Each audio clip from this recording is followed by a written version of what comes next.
Galera, tudo bem com vocês? Aqui quem fala é o Gabriel. Hoje, num dia muito importante, para poder continuar, né, os trabalhos no nosso Pode Stalkear. Sejam todos bem-vindos. E no dia de hoje nós temos Vinícius, ou como eu gosto de chamar, do seu Vini. E fala aí, Vinícius, para ouvir sua voz. E aí, Gabriel, tudo bem? Um abraço a todo mundo que estiver nos ouvindo agora nesse momento. Aproveitar para cumprimentar todo mundo. Isso é de Petrópolis, né? E Isso. se conhece há algum tempinho. Vinícius, me fala aí. Então você está pré-candidato a vereador em Petrópolis, é isso mesmo? Isso, exatamente.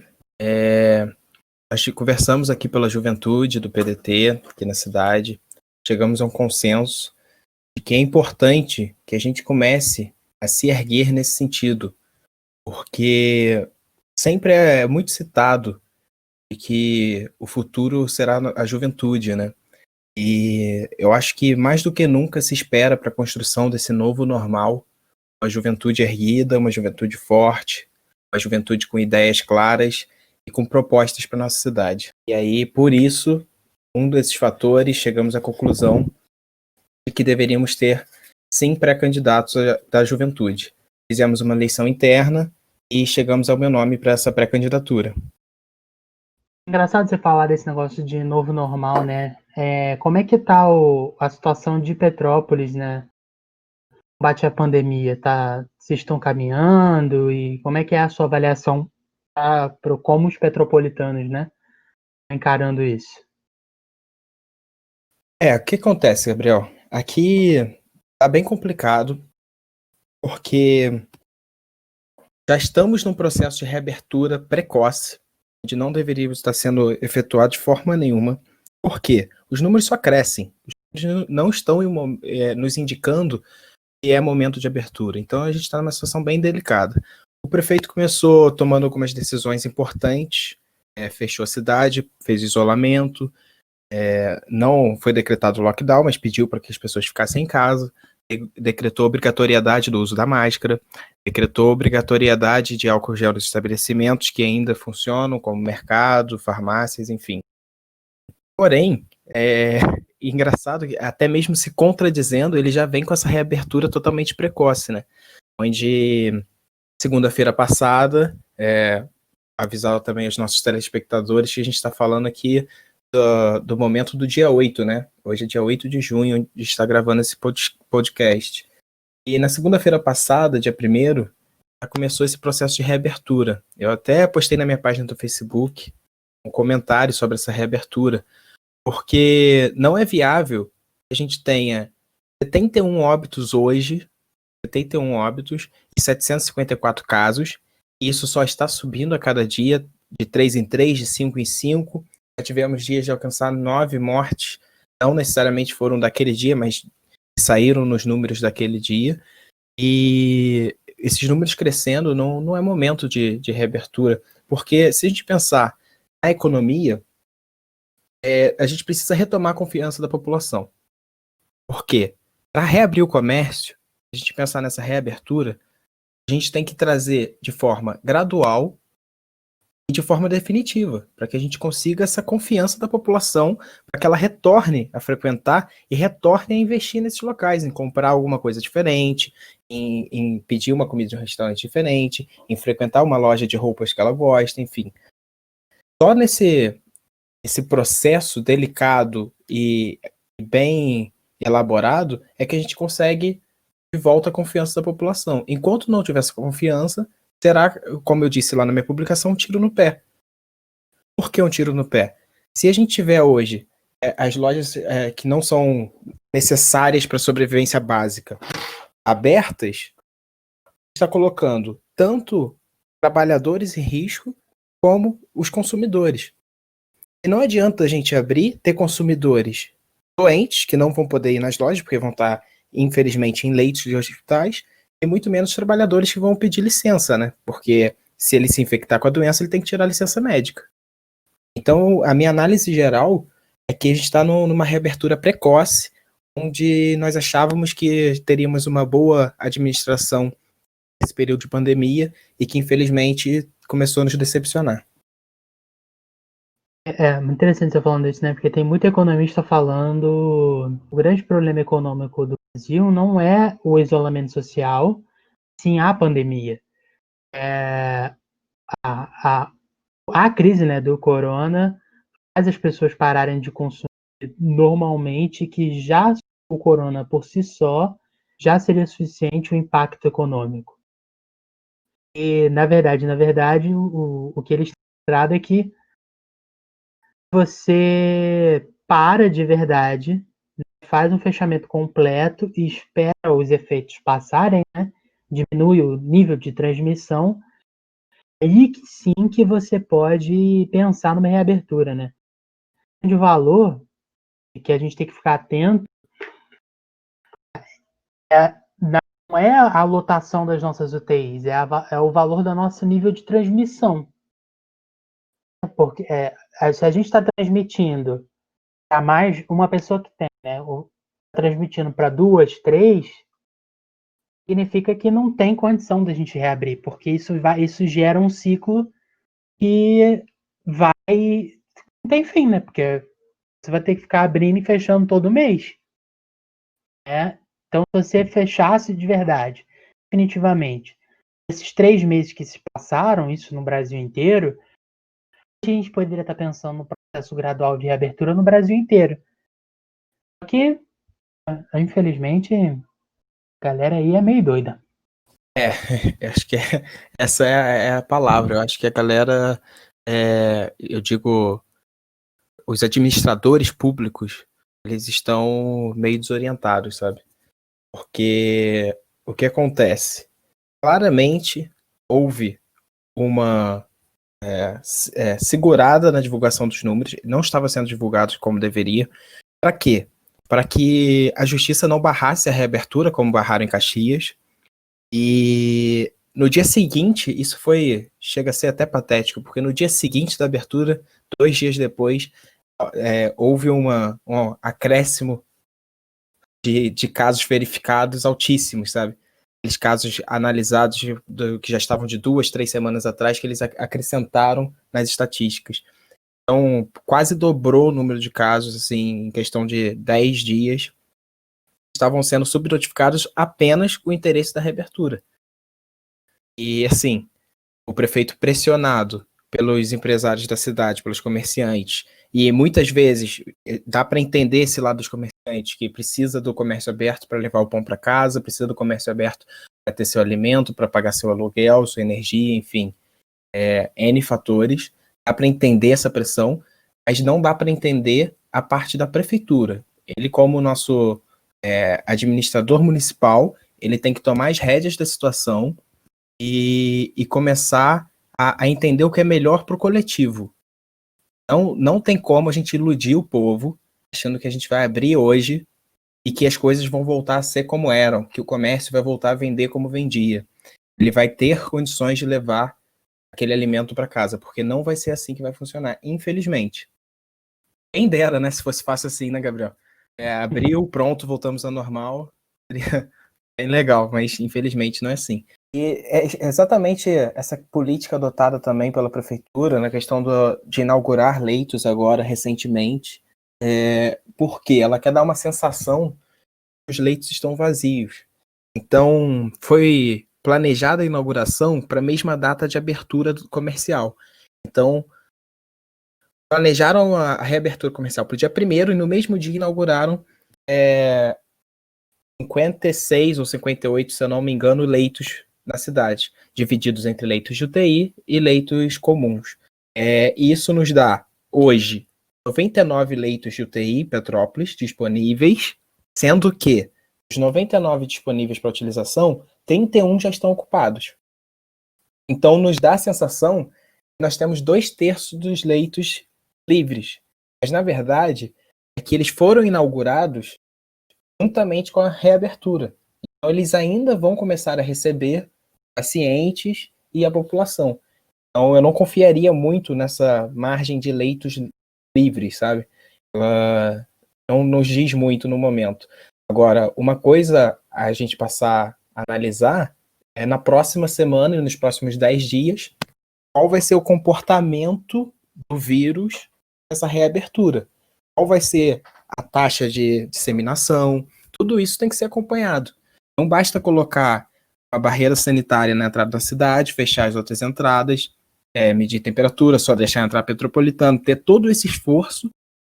São várias pessoas responsáveis por essa área. A gente tem ali agente de saúde, nós temos ali polícia militar, guarda municipal, guarda de trânsito, nós temos todo um pessoal mobilizado para isso, sendo que as outras políticas públicas necessárias não estão sendo aplicadas. Então você está evitando que pessoas entrem na cidade para trazer o vírus, mas você permite que o vírus caminhe aqui dentro livremente? Então, peraí, tem alguma coisa errada. A gente ter essa política de combate ao coronavírus, você tem que ter no sentido amplo. Você tem que combater tanto que já tem os contaminados, no sentido de que eles não sejam transmitidos, tanto no sentido de que, como foi muito bem feito e recorrido na justiça, não deixar que venham de outros locais para cá, porque o governador decretou abertura, né, para ônibus, enfim, e vans, se eu não me engano, e aqui na cidade o prefeito recorreu e conseguiu manter a cidade isolada, fechada. Nenhum ônibus ainda entra nem sai. Porém, causa esse estranhamento, né? A política interna de combate está sendo afrouxada e a externa está sendo mantida, né? Porque vocês são muito limpinhos, entendeu? E o problema é de fora, com certeza. Não tem jamais o petropolitano que está contaminando o outro. E Pois é. jamais está acontecendo. Imagine. É. Mas vamos falar um pouquinho ainda mais sobre isso, assim. Porque, assim, me explica como é que eles programaram essa abertura comercial, né? Porque às vezes quem tá ouvindo a gente, mesmo sendo de Petrópolis, não entende que, tipo, como isso tá se passando, né? E por que isso é tão problemático, assim? E o que para a população é ser essencial ou não deve ser essencial? Vamos lá. O que a gente deve entender por serviço essencial? É aquele que você não pode abrir mão para a existência básica, certo? E nos dias de hoje se enquadram N fatores que têm que ser pensados, que inclusive tiveram alguns processos aqui na cidade, porque, por exemplo, permitiam a abertura de farmácia, de supermercados e tudo mais, mas as óticas não estavam funcionando. E aí houve até, inclusive, uma denúncia aqui na Câmara de Vereadores quanto a isso, popular, para que os vereadores ajudassem, porque uma pessoa tem essa necessidade tem algum tipo de deficiência visual e tem necessidade do reparo contínuo dos óculos, enfim, revisão e tudo mais, e estava proibido. Então não teve assim um estudo claro. Basicamente nós pegamos a prefeitura de Petrópolis pegou, né? Nós não, porque isso não partiu da população. Mas a prefeitura de Petrópolis pegou um plano que parece ter sido de outro lugar, adaptou mais ou menos para os nomes da cidade e utilizou aqui, sem estudar a fundo o comércio local e sua população. Então, o que nós já tínhamos aberto, por exemplo, eram supermercados, serviços de saúde, lojas de materiais hospitalares, oficinas mecânicas estavam abertas, distribuidores de água, gás de cozinha, enfim, todos esses serviços que a gente pode ter como essencial. Segunda-feira passada, dia 1º, começou já a funcionar os estacionamentos, já começaram algumas concessionárias de veículos, assim, aí entra no debate. Uma concessionária de veículos hoje é necessária para a existência, assim, primária da população? É primordial? Se não, a abertura dela já na primeira etapa da reabertura comercial já é algo frágil. Você está levando uma pessoa que não deveria estar saindo de casa, você está levando ela para um local que ela não precisaria ir. Hoje em dia, muita gente consegue atender pelo celular, consegue atender pelas redes sociais, enfim. Você tem essa facilidade. Você não precisa necessariamente ir até o local. Então, para que antecipar essa abertura se nós estamos com o crescimento dos números, como já falamos anteriormente? Isso é engraçado porque me lembrou agora também que a prefeitura está colocando um carro de som na cidade, pedindo para as pessoas ficarem em casa. Mas qual é a motivação das pessoas ficarem em casa se a própria prefeitura diz que os comércios já estão abrindo e que já pode ser feita uma reabertura gradual? Então, essa incoerência constante é que está trazendo um descontentamento e impaciência da população petropolitana. Era previsto para que fosse aberto hoje, dia 8, né? Estamos falando de 8 de junho, já estúdios de pilates, massagem, fisioterapia, coisas desse sentido, salão de beleza, por exemplo. Só não abriu porque a justiça emitiu uma nota numa cidade vizinha dizendo que, inclusive em Caxias também aconteceu, proibição, não eram serviços essenciais, os números não estavam de acordo com a necessidade, então havia leitos faltando, havia pessoas precisando de tratamento, havia pouco número de álcool gel nos estabelecimentos, enfim. E a partir dessa nota, a própria prefeitura de Petrópolis viu nos municípios vizinhos que estava ocorrendo essa antecipação indevida e prorrogou. Ao invés de abrir hoje esses estabelecimentos, vai abrir segunda-feira que vem, dia 15. Por quê? Qual é o pensamento? Do dia 1º ao dia 15, entra naquele prazo de você descobrir os sintomas, de você descobrir se está contaminado ou não, se você foi infectado ou não. E com isso, seria estudado a abertura desses outros estabelecimentos ou não. Agora, opinião minha, o que eu acho?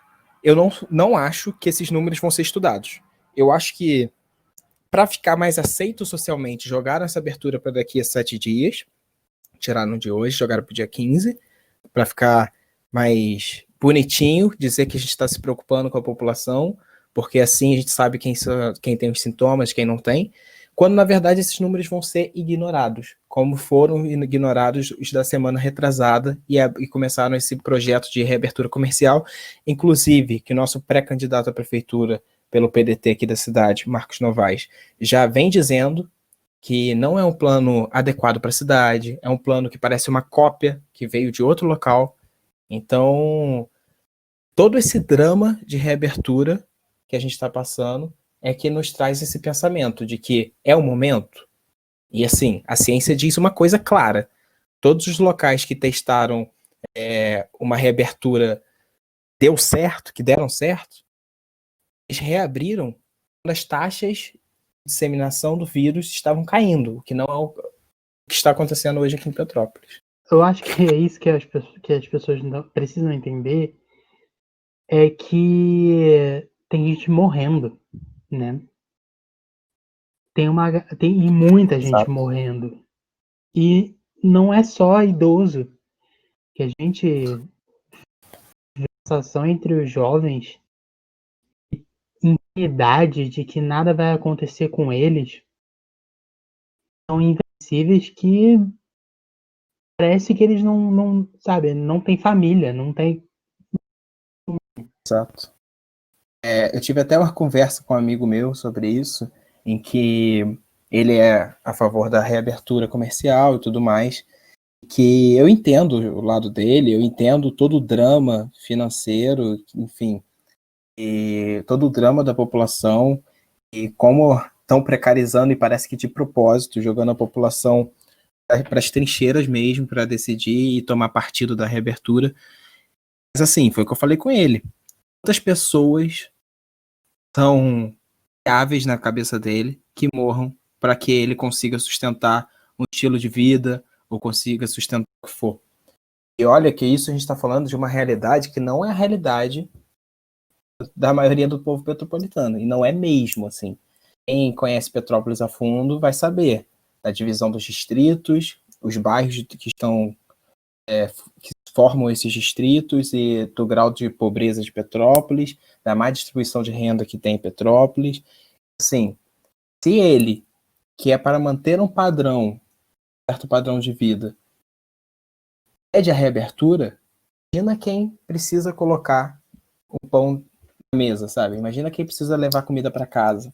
Justificável e compreensível que essas pessoas estejam ansiosas pela reabertura, estejam pedindo e que seja necessário na vida delas, é totalmente compreensível. Agora, parte de um erro estratégico da administração pública desde o início da pandemia, que deveria dar uma data para que isso acontecesse, não consegue prever a disseminação do vírus, não consegue prever a data que ele vai embora, a data que vai ter vacina, nada disso a gente consegue prever. A gente consegue prever as datas das nossas ações. Se a prefeitura, desde o início, e os vereadores deveriam ter cobrado isso da prefeitura, os vereadores devem propor, devem fiscalizar e não está sendo feito. Eles querem apontar o dedo de corrupção A, corrupção B, de superfaturamento de respiradores, porque é ano de eleição, não é porque eles se importam, é porque eles estão preocupados com o dinheiro público. Eles estão apontando essas coisas para ganhar voto, para voltar para lá ano que vem e, quem sabe, participar, inclusive, desses próprios esquemas que eles julgam. Mas, enfim, voltando aqui. A prefeitura deveria ter tido um plano para dizer à população, um prazo. Olha, vamos fazer esse esforço de ficar em casa por tanto tempo. O governo central está dando um auxílio emergencial. O município tem a questão da merenda certa, que é um programa municipal para ajudar os alunos de escolas públicas. É um valor baixo, mas já ajuda na alimentação, enfim. Inclusive, o município poderia criar outros programas bem focados para ajudar as famílias que realmente precisam e necessitam.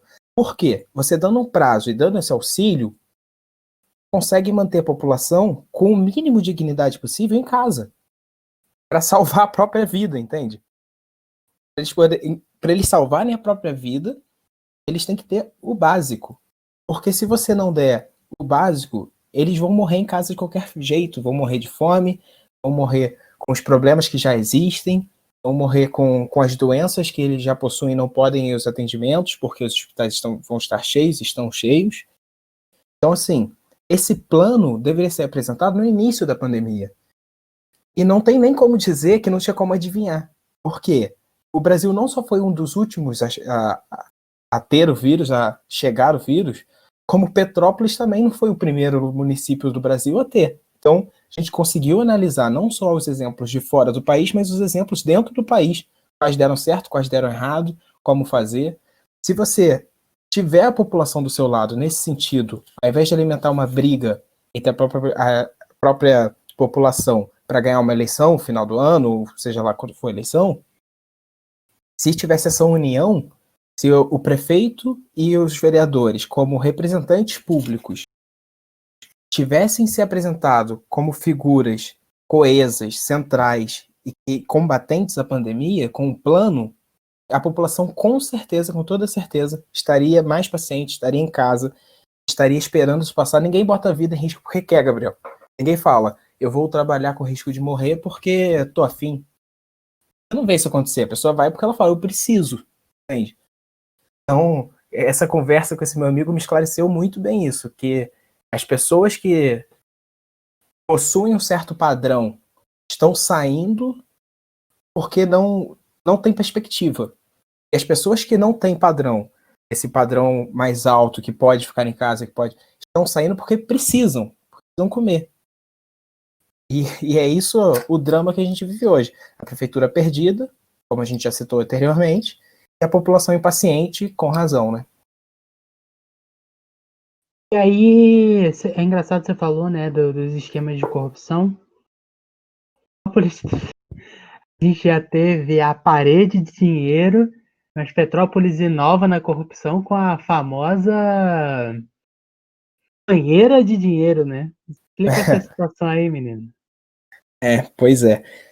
A gente achando que vive numa cidade bonitinha, né? Turística e tal, e que nada chega, que nada acontece. E eu acho que os administradores públicos, os vereadores e prefeitos que passaram pela cidade também deveriam ter isso em mente, porque chegou na cidade a investigação da Lava Jato, ela teve até o nome aqui como Caminho do Ouro, foi a primeira etapa dessa investigação, onde a Câmara de Vereadores foi brutalmente investigada, assim, e viram cada centavo de onde estava vindo, para onde ia, e conseguiram fazer uma vasculha geral.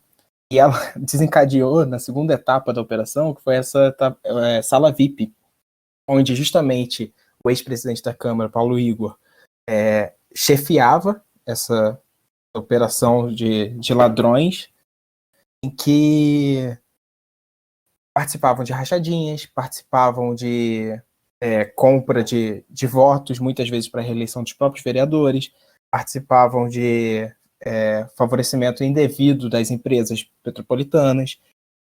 E nessa investigação, na sala VIP, que tem esse nome por conta dele ser o ex-presidente da Câmara, foi achado, não é pouca coisa não, foi achado mais ou menos 200 mil em espécie, na banheira, embaixo da banheira, assim, né, num departamento à parte, da casa dele.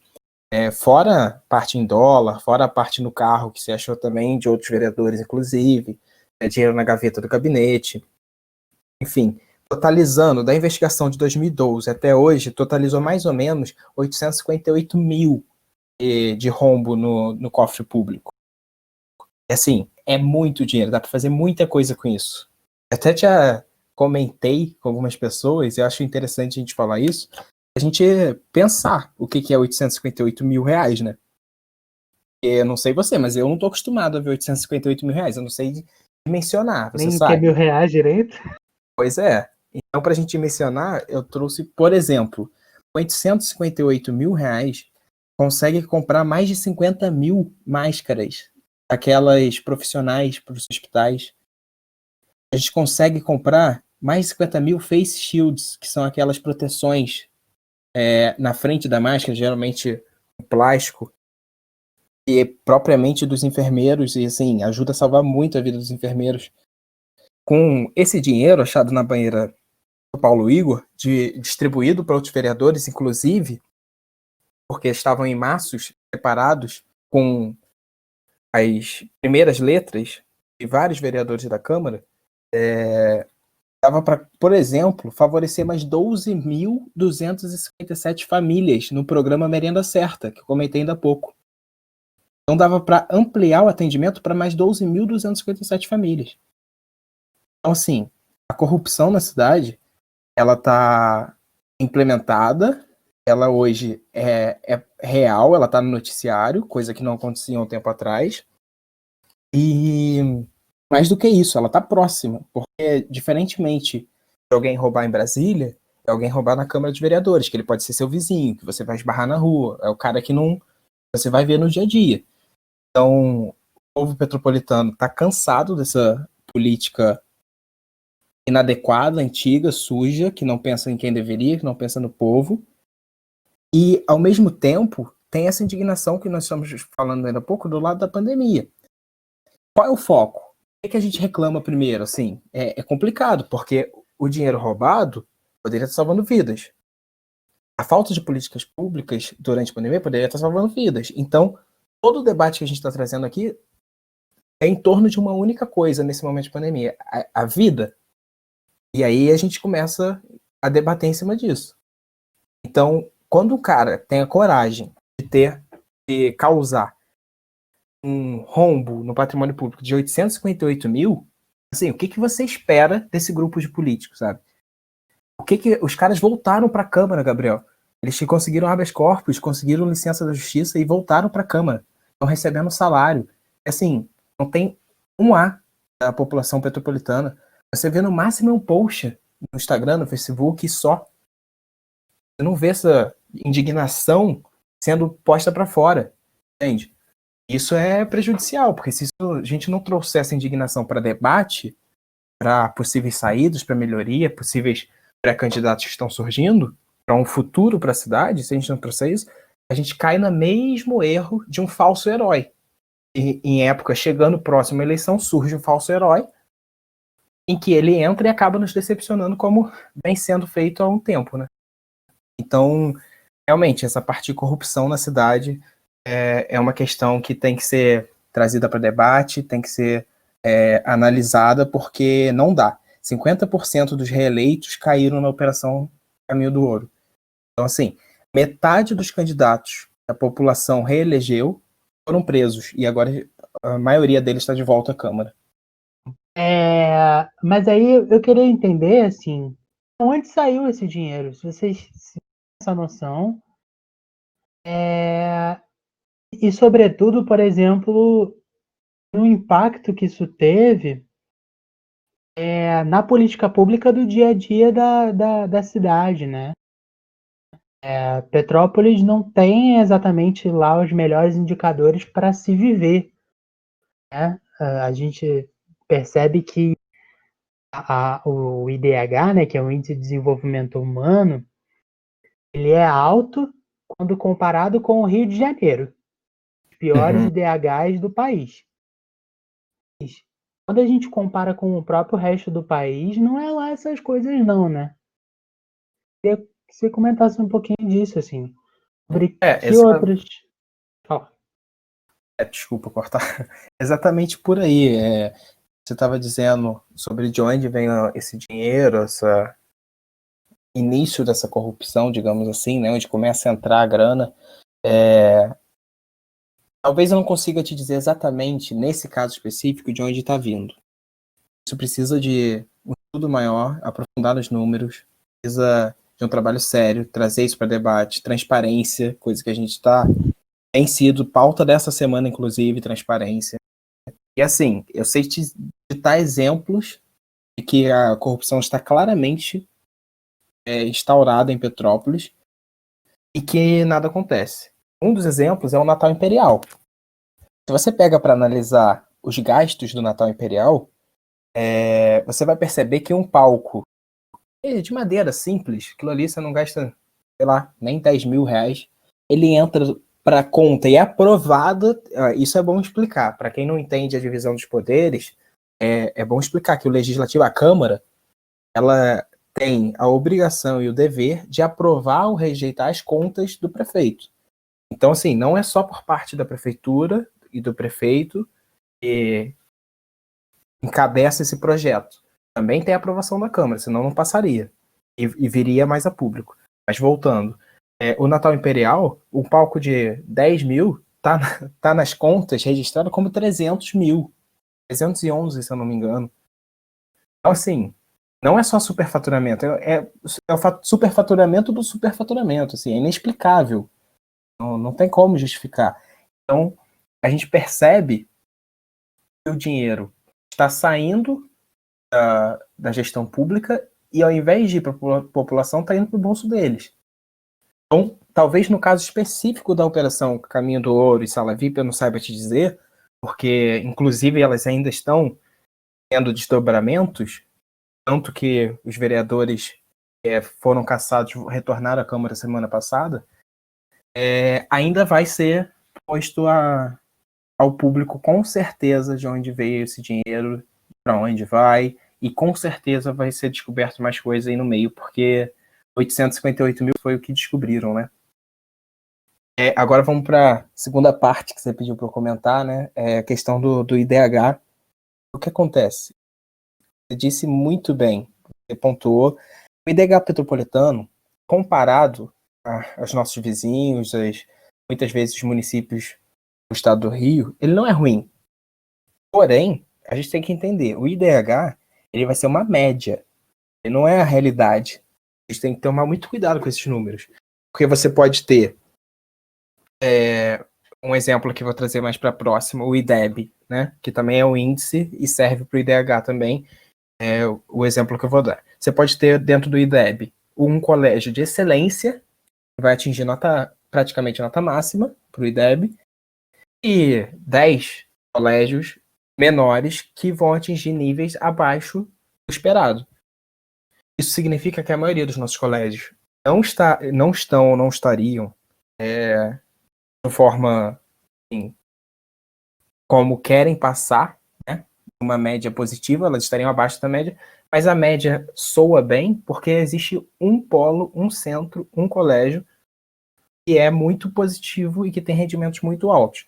E, na verdade, esse é um dos grandes problemas que eu venho debatendo, porque essa centralização de Petrópolis, você tem todas as necessidades no centro de Petrópolis e centro ali do distrito de Itaipava.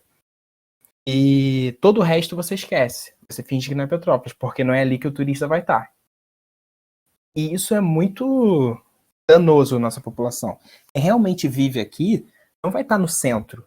Não é todo mundo que vai ter um apartamento na 16 de março, que é uma das principais ruas aqui do centro de Petrópolis. Então, tem que ser visto a população em geral como a galera que está nos bairros, como a galera que está nos distritos.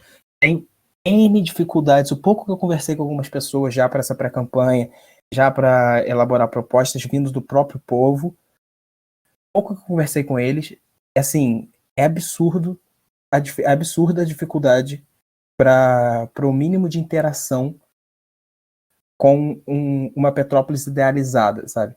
Não tem nem locomoção direito até o centro da cidade.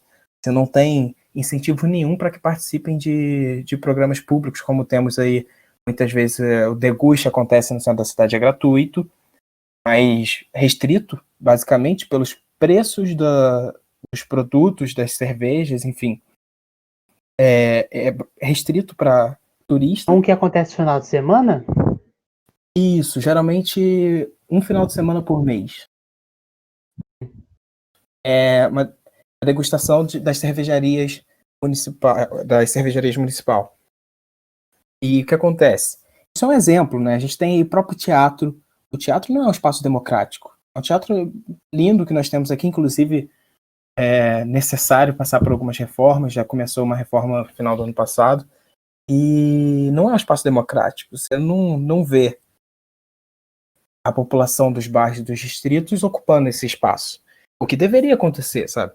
Nós deveríamos trazer esse índice alto de IDH que você comentou para a realidade. Nós deveríamos trazer esse nível de IDH para o dia a dia, para toda a população. E aí sim, não só como a média, mas como um consenso geral da maioria da população. O problema é que a gente tem essa média, onde poucos possuem um padrão muito bom e muito alto, e muitos, infelizmente, não conseguem chegar nem perto disso. Tive essa feira, né? A última vez que eu fui em Petrópolis, eu participei, assim, é até bem lotada. E você percebe claramente que existe um perfil de frequentador, né? Na feira. Exato. Você vê que não é uma coisa popular de verdade. Nós tínhamos, desculpa te cortar, mas eu acho importante falar sobre isso. Perdão de cortar. Nós tínhamos um projeto parecidíssimo, mas não era para degustação de cervejas municipais, nada disso, mas a questão de que tinha música ao vivo e tal, e era só para as bandas da cidade que se apresentavam. Então ainda era um âmbito cultural, uma exposição aos artistas da cidade muito positiva, e que era o Solstício do Som.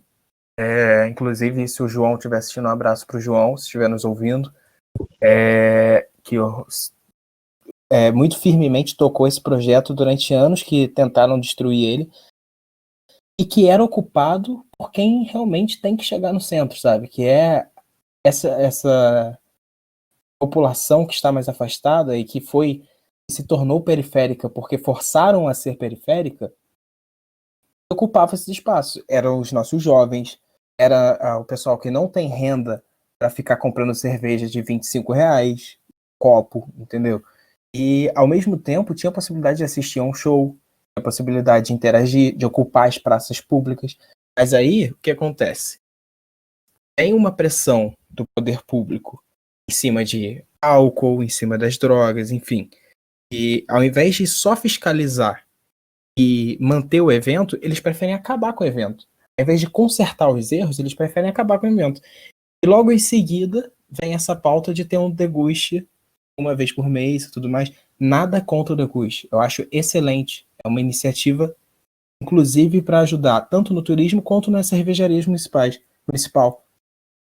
Assim, por que não coexistir as duas coisas? Por que você tem que manter um espaço no centro da cidade só para os turistas e afastar a população? Por que você não pode receber os turistas e também trazer a população?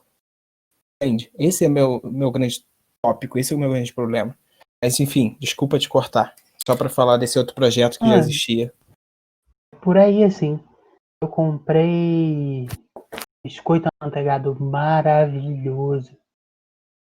não resistiu à volta para Nova Iguaçu, foi uma tristeza, que ele ficou todo quebrado, mas ele era tão gostoso. Eu Aham, comprei, a moça fez promoção para mim, aham. para um amigo que foi comigo, mas, nossa, que é outra coisa, né, que Petrópolis que exporta pro estado inteiro, eu não me recordo de ver biscoitos amanteigados de Petrópolis em outros lugares, mas é bastante famoso, né? Sim, na E, verdade, nós temos várias coisas assim, potências, né? Grande potencial em várias áreas que não têm o mínimo de incentivo e não são exploradas. E se a gente tiver tempo, seria interessante falar sobre isso. ai, que decisão na minha vida. Vamos falar sobre isso já que você engatou. Eu queria falar sobre educação. Bora! Ah, vamos rapidinho Vai então. lá. Eu tô me prolongando, tô dando uma de Ciro como o nosso partido gosta, né? Que fala mais do que o próprio entrevistado. Mas vamos lá. Essa questão das potências econômicas da cidade, a gente começou falando bem lá atrás sobre quando a gente falou do turismo. Por quê? A gente não pode achar que a nossa renda tem que vir só do turismo. Existe um dado que diz a capacidade da cidade de se gerir e de se alimentar. Por quê? Isso é importante numa crise, por exemplo, que estamos vivendo. Hoje, o nosso índice de dependência econômica é de 62%. 62%. O que isso significa? Que somente 38% da renda que é aplicada na cidade de Petrópolis vem da própria Petrópolis, vem da própria cidade. E, Ou seja, a cada desculpa, 30, 100 reais na cidade, 38 isso, são de Petrópolis. exato. E o resto são repasses é, do governo central, do estadual, enfim. E isso traz, como já foi dito, uma dependência tão grande que numa pandemia, um desmanche estatal como foi feito no estado do Rio de Janeiro, com a roubalheira que foi instaurada nos governos estaduais, isso traz uma necessidade dos municípios desse estado serem o mais independentes possíveis. E Petrópolis tem uma grande área, um grande espaço para caminhar para essa independência econômica. Porque nós temos, por exemplo, a questão dos produtores orgânicos, que tem um potencial gigantesco, e são maravilhosos, são produtos que assim, deveriam estar na mesa dos petropolitanos com maior frequência, não são esses produtos industrializados que chegam para a gente, e que não tem muito incentivo da prefeitura, não tem muitos projetos por parte da Câmara. Por exemplo, temos as cervejarias, por mais que nós tenhamos aí as grandes, que já distribuem para o estado inteiro e até mesmo às vezes para fora do estado, por mais que tenhamos as grandes, ainda tem muito espaço para crescimento, para produzir essa renda dentro da cidade. E mais do que isso, manter ela aqui dentro. Não vai ser uma multinacional que vai estar levando lucro para fora, sabe? O lucro vai ficar aqui, vai circular aqui na economia municipal. Isso não significa que eu pense em acabar com o turismo, não é isso. O incentivo ao turismo tem que ser fortalecido. Só que quando a gente fortalece outras áreas econômicas, a gente diminui o nosso grau de dependência. Por quê? Se a gente depender só do turismo e do repasse estatal e do governo central, nós vamos, num estado como temos hoje, o turismo, ninguém está viajando, ninguém pode ir a lugar nenhum. E os repasses estão complicadíssimos, porque eles estão sendo ser feitos para vários municípios de acordo com as necessidades. Então, eles não estão chegando. Além de que a arrecadação diminuiu brutalmente. Então, se a gente não começar a caminhar para essa independência econômica da cidade, diminuir esse grau de dependência, a gente nunca vai ter uma Petrópolis que a gente conversou anteriormente, uma Petrópolis mais democrática, uma Petrópolis com projetos para todos, uma Petrópolis que, por exemplo, numa pandemia como essa, poderia bancar, assim como Niterói faz, muitas famílias com cesta básica, poderiam manter as pessoas em casa, poderia ajudar financeiramente as empresas, às vezes, como já foi feito pelo próprio PDT, no Nordeste, você criar um fundo coletivo para servir como se fosse de fiador para os empréstimos das empresas. Isso já foi feito por municípios, já foi comprovado que dá certo, dá para fazer, é possível, mas isso a gente tem que começar tendo essa independência econômica, a gente tem que começar tendo dinheiro em caixa. Assim, é possível. Aí é uma pergunta que eu faço. Os vereadores hoje da Câmara, aqueles que entendem o mínimo que for do orçamento municipal, eles estão preocupados com isso? Não estão. E os que estão preocupados com a população não entendem. Assim, fica extremamente difícil, né? Você não tem nem vereadores que entendem do assunto e que queiram fazer, e os que querem fazer não entendem do assunto. O que eu não entendi, assim, Petrópolis, por onde que Petrópolis pode caminhar, assim? Aham. O que dá para fazer, então, pra substituir o turismo como principal fonte de receita da cidade? Aham. O que que uma prefeitura tem poder de fazer para poder, de fato, inverter essa lógica na cidade, que é importante, né? Na verdade, é até fácil falar disso no sentido de que você qualquer lugar, assim, qualquer forma de renda que você for pensar, isso funciona dessa forma. Para você gerar mais renda, você tem que aplicar renda, certo? Seja no investimento, Uhum. seja no negócio, seja enfim, no município, na cidade. Você tem que gerar mais renda.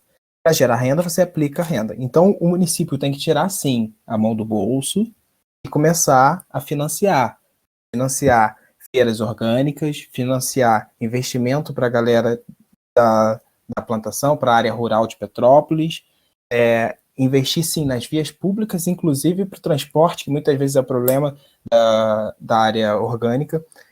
A Rua Teresa, que é famosíssima em Petrópolis, você não é daqui, mas você deve conhecer, já deve ter ouvido falar, por exemplo, o nosso polo têxtil aqui da cidade, ela praticamente se desfez, porque não houve esse incentivo. Se a prefeitura não botar a mão no bolso, incentivar as empresas, por exemplo, em época de pandemia, uma coisa simples, básica, que poderia ter sido feita. Conversa com empresas, por exemplo, o Sebrae, vai atrás da galera de marketing digital da cidade, que tem muita gente dessa área, fornece com incentivo e investimento da prefeitura um curso para a galera os empresários da Rua Teresa criarem um Instagram, como vender pelo Instagram, como publicar conteúdo, fornece o básico, sabe, para a pessoa poder trabalhar de casa. Não basta a gente pedir para a pessoa trabalhar de casa. Isso, assim, dentro da pandemia. Fora da pandemia, esse arco de possibilidades cresce muito. Você pode, inclusive, gerar um desfile que tenha reconhecimento na própria rua para os nossos produtores eixos municipais terem espaço de mostrar seu serviço. Você pode, inclusive, facilitar o acesso da compra, não só para turista, mas para a própria população. Nós temos o Laboratório Nacional de Computação Científica, o LNCC, aqui na cidade, e nós temos um imenso potencial nessa área científica aqui na cidade, na área tecnológica aqui na cidade, em que pequenos produtores, não sei se a palavra seria produtor, mas pequenos grupos se unem para esses estudos e utilizam dessa grande centro que nós temos, que é o LNCC, né? E por N motivos são utilizados. Por exemplo, na pandemia, ele ajudou na decodificação lá do genoma do Covid-19, enfim. Nós temos um potencial muito grande nessa área de tecnologia. E aí, então, Prolonguei seria o demais, eu disse caso. que ia falar rápido e me prolonguei, né? Não, mas agora que você entrou na área que eu gosto, é. Seria o caso de fazer uma política pública, por exemplo, de incentivo a startups e tentar negociar com o próprio centro de tecnologia algum curso de formação, inovação, as escolas públicas de Petrópolis e, tipo, tentar fazer com que Petrópolis, como é que é o nome daquele, uma cidade nos Estados Unidos, onde fica o Facebook, o Google, tudo mais, Uhum. assim, uma coisa dessa ali do lado. Será que dá pra gente desenvolver essas gigantes tecnológicas dentro de Petrópolis? Então, eu não sei no modelo que você comentou de startup das escolas e tal. Uma coisa que eu venho discutindo bastante, o que eu acho que é possível aplicar, é já nas pesquisas de ensino superior, né? Por quê? Nas pesquisas de ensino superior, você já costuma ter um incentivo a mais e você já tem um público, entre aspas, assim dizer, mais bem preparado para isso. Já tem um nicho. Então, nós temos algumas faculdades aqui na cidade. É inevitável, toda hora eu vou ficar falando isso, mas inclusive nesse tempo de pandemia, nós temos, por exemplo, a FASE aqui, que é uma faculdade de medicina assim, excelente, e que nós poderíamos estar dando um incentivo maior para as pesquisas, sabe? Já para ajudar nesse combate à pandemia. E nós temos na área científica, no centro da cidade, o Cefet. Também temos ali no ensino superior muita área de física, matemática, que pode entrar bastante, área de tecnologia em geral também tem ali, curso de TI, pode entrar essa parceria, uma ideia de startup e um incentivo para pesquisas, e a gente começar a incentivar o ensino não só como sala de aula, né? O ensino universitário como ideia em ciência, né? Também tem que ter pesquisa, também tem que ter prática, também tem que ter, enfim, a gente tem que começar a formar realmente, como a gente disse, acho que lá no início, a formar realmente pessoas que não vão só reproduzir a sua função dentro daquela formação, mas que elas possam produzir novos conhecimentos dentro daquela formação, para que a gente evolua como civilização, né?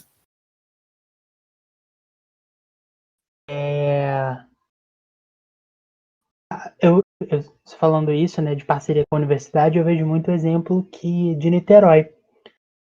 Aham, Niterói sentou para conversar com a UF, vai aham, financiar 10 linhas de pesquisa da UF, de Niterói, que tenham a ver com a parte econômica de Niterói.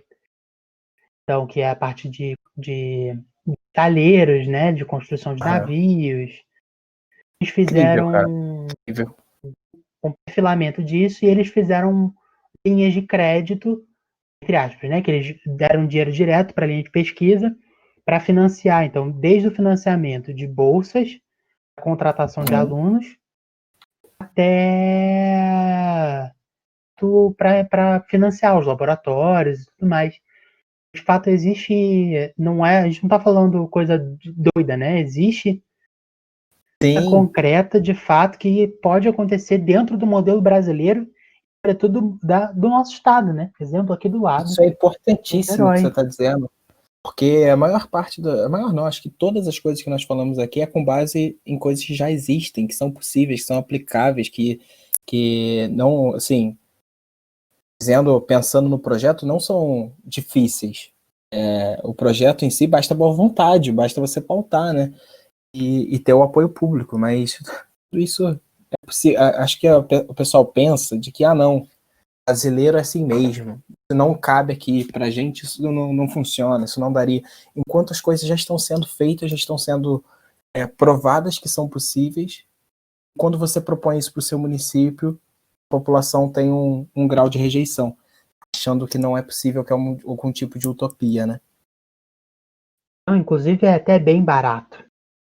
Porque se Exato. você for parar para pensar num estudo tanto de viabilidade, né? E implementação de novas tecnologias, quanto um estudo de desenvolvimento de nova tecnologia, e depois isso ser aplicado na prática na cidade, gerando emprego na cidade, falando de, vamos lá, investir 1 milhão para ganhar 200 milhões, 300 milhões ao ano. Pois É um é. investimento muito barato com um retorno muito absurdamente alto. A gente está falando não só da reativar a economia do Estado, que você tem essa capacidade de fazer, a gente está falando de geração de emprego na ponta para a cidade e melhorando tudo, assim, porque se você vai melhorar, isso gera.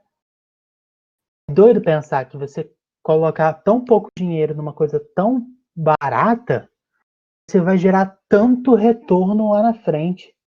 É o que eu falei ainda há pouco, né? Que para você gerar qualquer tipo de retorno, qualquer tipo de renda, você tem que aplicar renda. Se você não botar a mão no bolso, nada funciona. O primeiro a investir é o Estado. E tem que ser assim. Falando em investimento e tem que investir, vamos conversar sobre educação. Vamos lá. Petrópolis tem até uma nota maneira no IDEB, né, comparado com o Estado. Mas, assim, a última nota que foi lançada, né, de 2017, ensino fundamental 2 de Petrópolis, assim, não sei se nem a palavra certa é temerário, mas eu diria tenebroso, né? Uhum. Uma nota acima de 6,1. O mar de notas está 5, assim, 10. Você imagine que, nosso ouvinte, né? A grande maioria das escolas de Petrópolis tem metade do rendimento possível. Você pode esperar de uma escola. Uhum. Ruim isso significa para Petrópolis, o que significa ter uma educação de base ruim e e os caminhos, né, que a gente pode ter para superar isso. Eu acho que nós temos que reinventar, assim, absurdamente o nosso ensino, né? A gente tem que partir mesmo de um novo ideal de ensino, porque isso vem do ensino de base, né? Como, assim, não tem como, é inevitável, uma coisa leva a outra. Se o ensino de base for forte, dificilmente a segunda etapa do ensino ela vai cair tanto o rendimento. Assim, é inexplicável que você tenha os 2 primeiros anos, os anos iniciais, uma nota ok, positiva em crescimento, e você tem os anos finais, uma nota crescente, como você disse, temerária, enfim. A gente poder repensar essa ideia de ensino, eu gosto sempre de trazer bastante, isso é bem enraizado no nosso partido, no PDT, porque a ideia de Darcy, de Brizola, a ideia de você trazer um estudante como um indivíduo que merece respeito, como um indivíduo que merece sim, dentro da sua escola, ter todo o padrão, não só de infraestrutura, mas todo o padrão de ponta, todo o padrão básico ali para você desenvolver seus conhecimentos. E também tem uma outra parte, que hoje eu vejo acontecer bastante, inclusive na cidade, que são os contratos temporários, que são a forma como se gera os concursos públicos, a abertura, o incentivo que você dá, inclusive financeiramente, aos professores. Então, a gente tem que reinventar do zero a nossa educação, assim, basicamente, porque o modelo que a gente tem é ultrapassado, ele não cabe mais, não é eficaz, já se comprovou várias vezes. E quando eu falo sobre isso, muita gente fala: mas você está como pré-candidato a vereador, você vem falar de uma mudança radical de ensino nacional. Eu sempre respondo a mesma coisa. Se a gente não tiver uma visão de onde a gente quer chegar, a gente se perde. Então eu tenho sim essa visão ampla e repensar o ensino brasileiro, o ensino público brasileiro, e se não tiver isso em mente, a gente se perde no caminho. Dentro disso, quais medidas a gente pode começar a aplicar dentro do município? Por exemplo, nós falamos aí sobre o IDEB, inclusive eu fiz um comparativo com o IDH, de que poucas escolas possuem uma nota muito alta e a maioria das escolas possuem nota baixa. E, em média, fica ok, mas no dia a dia não é assim. Nós temos 34% dos colégios com biblioteca. Sim, para mim já é um número baixíssimo. A biblioteca deveria ser uma questão obrigatória dentro do ensino. Porém, o que acontece? Mesmo dentro desses 34%, quantos realmente utilizam? Principalmente o que você comentou todo o IDEB na segunda etapa, nos anos finais, é um ano que você começa a pegar o apreço pela leitura, que você começa a ter o hábito de leitura, que você começa a se identificar em alguns pensamentos, você começa a buscar por si só conhecimento. A gente vê justamente nesse ano, nesses anos finais, o IDEB baixo, índice baixo de número de bibliotecas nos colégios da cidade. Você vê que geralmente os alunos vão por obrigação, não vão porque querem ocupar aquele espaço, porque querem buscar conhecimento. E como a gente pode, por exemplo, dentro de uma Câmara de Vereadores, auxiliar? Como é que a gente pode conhecer o dia a dia desses colégios, saber como utilizar as bibliotecas? Temos que partir de algumas bases que já existem, nós falamos anteriormente. Temos que partir de conceitos que são aplicáveis. Então, se a gente pegar, por exemplo, as Olimpíadas que são aplicadas no município de São Paulo, eles fazem muitas Olimpíadas de várias matérias diferentes, não só da matemática, nos colégios municipais. Automaticamente, com a aplicação, essa ideia de um tipo de jogo, de uma ideia mais casual de Olimpíada, não obrigatória, aumentou o índice de leitura nos colégios e aderiram mais os alunos às bibliotecas. Assim, refletiu bastante. Por quê? Porque para ele participar de um projeto como esse, ele participar de qualquer assunto, Olimpíadas, seja lá o que for, ele tem que correr atrás desse conhecimento. Muitas vezes os professores, eles não têm tempo para fazer essas atividades extracurriculares, por N fatores. E, por si só, eles iam na biblioteca, por si só, eles buscavam saber dos assuntos, por si só, eles ocupavam esses espaços. Muitas vezes, eles correm atrás dos professores, perguntam nos corredores. Por quê? Gerou interesse, acendeu uma chama dentro daquele aluno. Se a gente não acender essa chama, se a gente não começar com esses projetos que parece bobeira, por exemplo, os laboratórios de informática. Hoje o mundo é digital. Principalmente, hoje a gente está vendo que a nossa conversa aqui está sendo totalmente digital. É inevitável, a gente não vai fugir disso. Por que não incentivar os alunos a utilizarem esses laboratórios? Nós temos 52% dos colégios que possuem laboratório de informática, muito deles com incentivo, com dinheiro público para comprar os computadores, colocar uma internet, e a sala fica fechada. Ninguém utiliza. Os alunos não usam, o dinheiro foi aplicado por uma coisa que não é usada, foi jogado praticamente no lixo. Elefante branco. É um elefante branco. Assim, por que não gerar um projeto dentro da Câmara a capacitação dos professores e dos alunos a utilizar a tecnologia dentro do ensino? Por que não trazer isso para debate? E eu tenho certeza que isso que isso irá refletir no nosso IDEB. Se a gente conseguir aumentar esse interesse dos alunos por si só, eu acho que o que falta é essa chama que tem que ser incentivada. Ela se apagou justamente por culpa do ensino que a gente tem hoje, do método de ensino, pela forma que o poder público lida com o colégio, aluno, professor. A gente tem que reacender essa chama para que o ensino volte a ser como era idealizado por Brizola, por Paulo Freire, por Darcy Ribeiro, enfim. Volte a ser essa chama que calora não só o coração dos alunos, mas dos professores, que inclusive merecem muito mais incentivo, né? Esse dinheiro que a gente está gastando agora em época de pandemia, a gente deve refletir muito bem a gente veio, para onde está indo, porque quando passar, a gente tem que passar a olhar, quando a gente passar essa etapa, passar a olhar qual dinheiro parou de entrar, qual continua saindo, qual parou de sair, porque vai sobrar dinheiro. Quando a gente passar dessa fase, quando a gente começar a se recuperar economicamente, tem que fiscalizar esse dinheiro para ir sim para quem interessa, para ir para os professores, para ir para os colégios, porque vai sobrar dinheiro. Escuta o que eu estou te dizendo. Esse dinheiro vai voltar aí para o bolso dos políticos corruptos.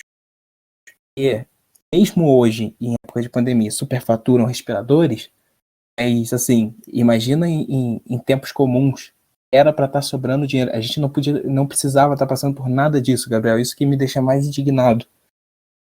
Não precisava estar passando por nada disso. Eu não digo pandemia, eu digo por um ensino totalmente um desmanche do ensino, professores totalmente perdão, por professores totalmente desestimulados pelo Estado, por profissionais de saúde que hoje estão sendo adorados, venerados, mas que muitas vezes não são nem remunerados pelo SUS como deveriam, e aí partem para empresas privadas ou abrem suas próprias clínicas, quem tem condição, enfim.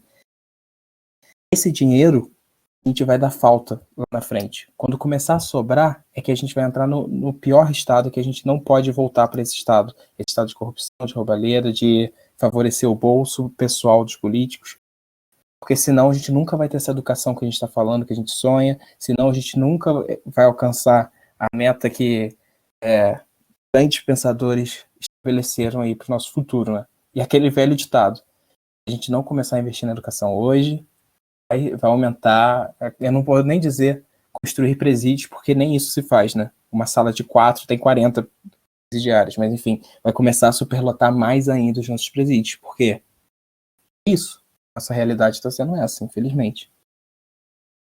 Uma coisa que eu acho muito engraçado é porque é uma coisa tão realista, né? A gente já tem no Brasil escolas que estão próximas de serem consideradas notas 10. A gente tem aí o exemplo de Sobral, que tem a melhor educação pública. A pior escola da cidade, a cidade de Sobral tem o mesmo tamanho da cidade de Petrópolis.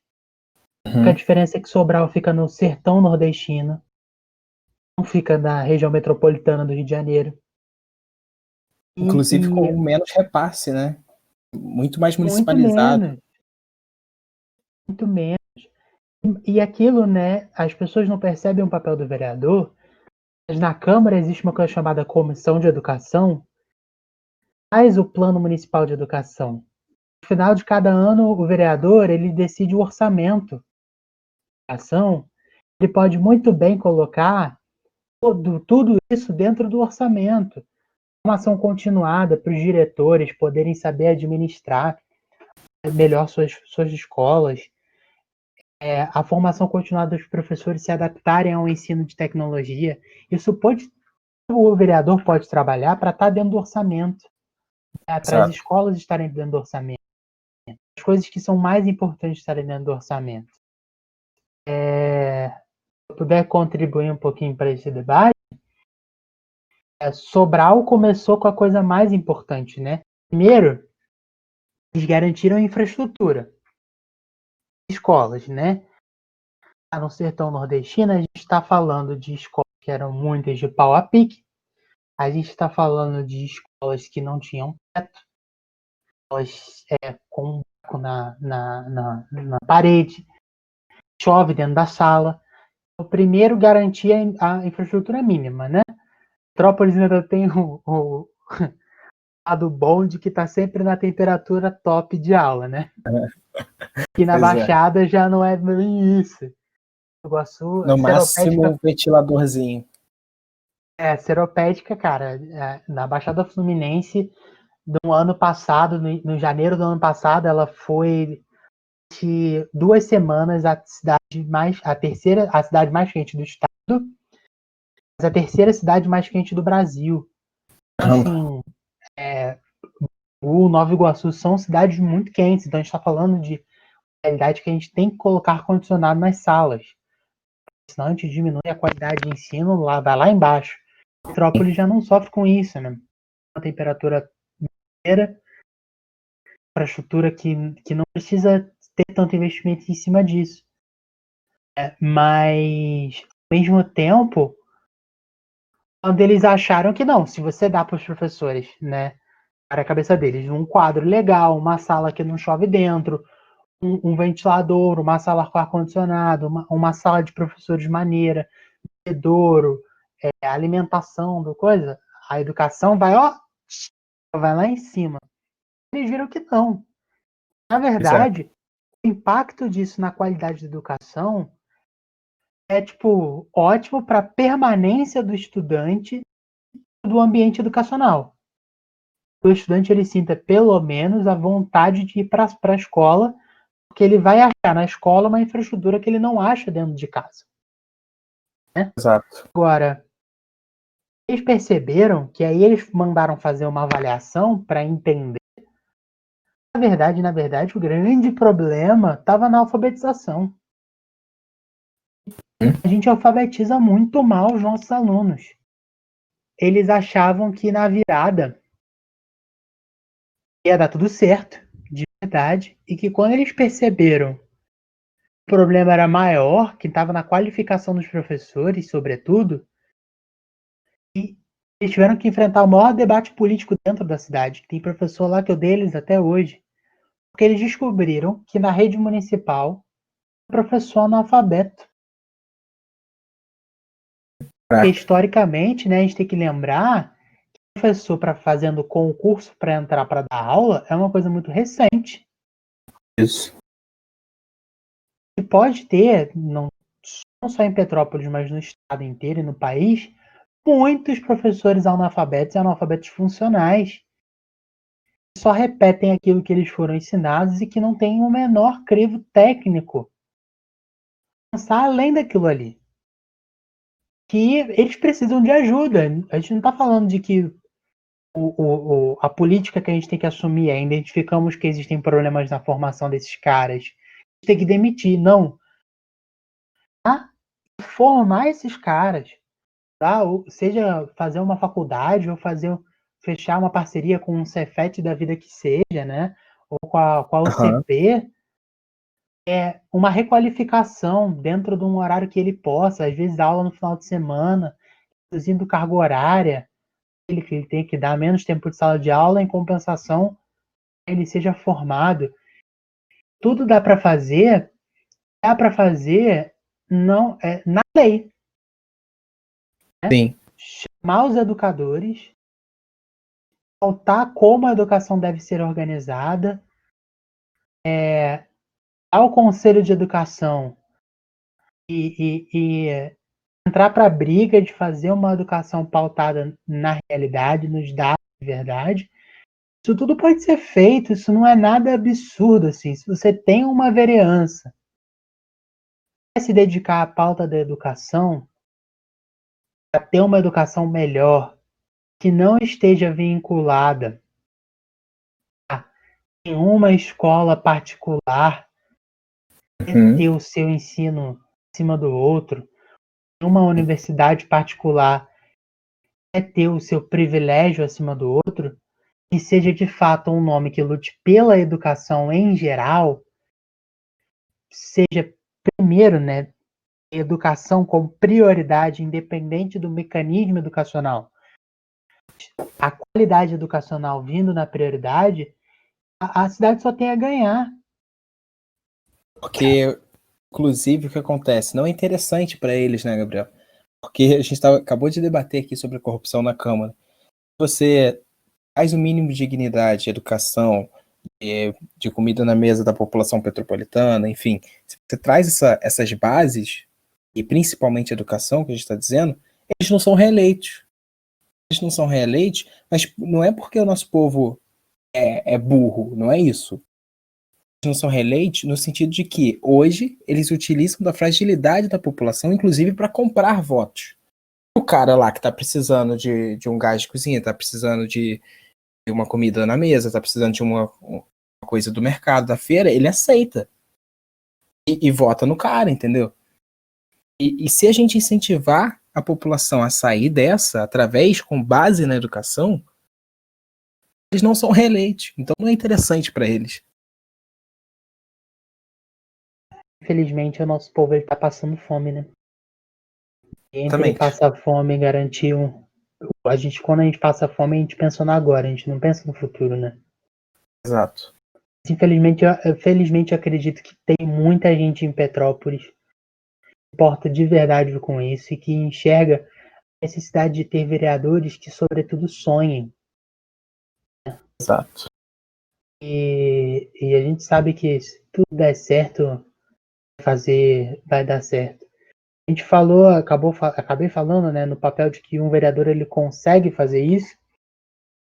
Mas assim, você chegou a falar que Petrópolis vai ter uma candidatura do PDT, né? Uhum. à prefeitura. E eu queria que você falasse um pouquinho sobre isso, da importância de termos um candidato que represente essas pautas, que, sobretudo, esteja querendo, né, enfrentar esse debate. Exatamente. O mínimo que a gente tem que ter é algum alinhamento, a Câmara com a Prefeitura. Por quê? É óbvio que a oposição ela é necessária, é óbvio que a oposição faz parte da democracia. Mas se você não tiver o mínimo de alinhamento, de interesses coletivos da população comum, um trava o outro e as coisas não andam, né? Então, na hora do cidadão, perdão, na hora do cidadão ir às urnas, você tem que pensar na coerência do voto dele. Um vereador que defenda as pautas que ele acha necessária e justa, um prefeito que aplicará essas pautas. Porque não adianta o vereador legislar, seus companheiros até mesmo aprovar, seus companheiros de Câmara aprovarem, e o prefeito vetar. Você vota um vereador e anula o voto de prefeito, ou se você vota em um prefeito e anula o voto de vereador, você está impedindo, inclusive, aquele seu candidato de fazer um bom mandato, de fazer um bom governo. Então, assim, hoje, como você disse, nós temos a pré-candidatura do Marcos Novaes, assim, nos dá total abertura, a juventude tem espaço de fala com ele ouve, as propostas dele estão sendo debatidas, inclusive abertas dentro das redes sociais dele, abertamente, faz reuniões, as plataformas de reunião à distância, ele faz reuniões e adiciona essas pessoas para estarem participando, quem tiver interesse consegue participar, pode comentar pelo Instagram, pelo YouTube dele, pode fazer os comentários, porque essas propostas são debatidas, essas propostas populares, que no fim é o que importa. E se você traz um prefeito que tende a ouvir tanto a juventude quanto a sua população, um futuro prefeito, um candidato que tenha essa abertura, se você traz ele à vitória, você está dizendo o quê? Nosso futuro prefeito dará ouvido ao nosso representante dentro da Câmara. Então, é inevitável essa incoerência no voto. Se você quer utilizar bem seu voto, tem que ter essa coerência. E caminhando pro finalzinho desse episódio. E aí, no finalzinho, né, a gente estabeleceu padrão, fazer um bate-bola, jogo rápido, porque se eu me chamo Gabriel, então não pode passar. Que piada horrorosa que eu acabei de fazer, que ninguém vai rir disso. Mas quem não entendeu é Marília Gabriela. Enfim, deixa eu falar. Não fingir que isso não existiu, vou cortar na edição. A gente já fez, né, um bate-bola, jogo rápido, muito simplesinho, assim, só pra gente entender um pouquinho mais sobre você, assim, né? Então, vamos lá. Cara, você topa? Claro, manda ver. Bora. Primeiro, um ídolo. O ídolo, acho que Leonel de Moura Brizola. Um sonho. Um sonho é ver esse sistema de educação que a gente debateu em prática, ver um Brizolão de volta ativa. Um medo. O medo da gente não ter essa oportunidade, não ter a oportunidade de arregaçar a manga. O medo de talvez não ser escolhido, mesmo se achando um dos mais capacitados. O ego aí, hein? Mas se a gente não tiver isso, a gente não faz nada, amigo. Infelizmente, a gente tem que arregaçar a manga e a luta. Um jogo que você gosta de jogar. Cara, eu tô fascinado agora nesse tempo de quarentena, nesse Frostpunk, eu acho que é o nome, não sei pronunciar direito. É incrível, sobre Frostpunk, que é sobre a população que você tem que reerguer, enfim, uma população londrina que se perdida na neve, você tem que se reerguer, fazer novas leis para aquela população, como você lida com os recursos daquela área, enfim, é um jogo Vamos incrível. pra simulação de vereança, ô, seu Vinícius?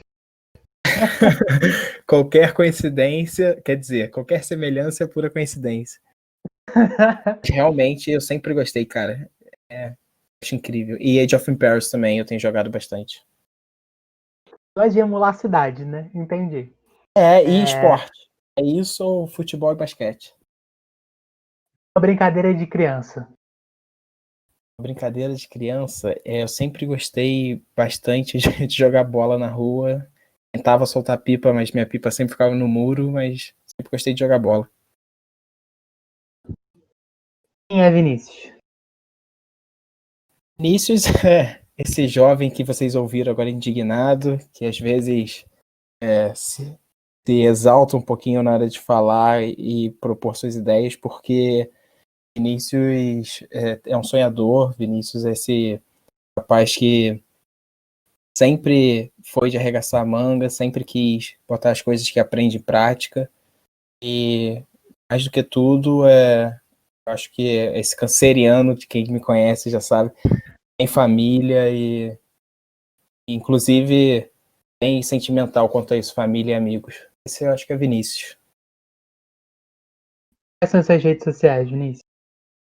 Rede social é @Vinícius Freire, no Facebook me acha lá também, no Instagram, @Vinícius Freire. No Twitter, por um errinho de digitação, é @Vinícius Freire, sem o R. Um errinho de digitação que eu cometi lá em 2012, mas ok. Pode me achar lá. E, no, Então é e tem meu Freire canal Freire, Adri, né? sem o R, isso.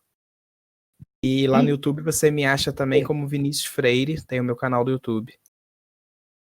Se você achar meu Instagram, já tem todas as redes lá na minha bio. É Mais isso, fácil. gente.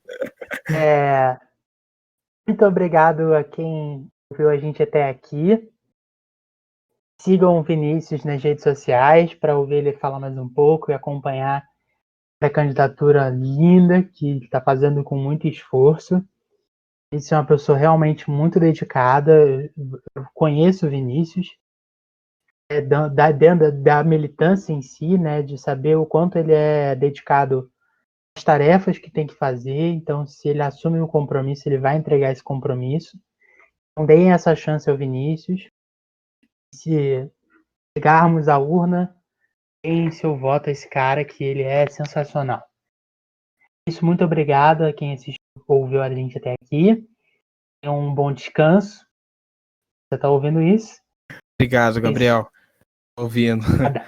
Obrigado mesmo pelo Valeu. espaço. Agradeço também a juventude aí, pedetista, que sempre é bem popular e democrática.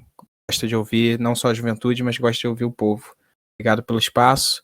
E lembrar todo mundo que estiver nos ouvindo que Petrópolis, o seu futuro é a sua juventude, como diz o nosso hino. Então, essas vozes sejam ouvidas. Obrigado, Gabriel. Nada. Sigam a gente nas redes sociais, jspdt.rj no Instagram, jspdtrj no Twitter e no Facebook.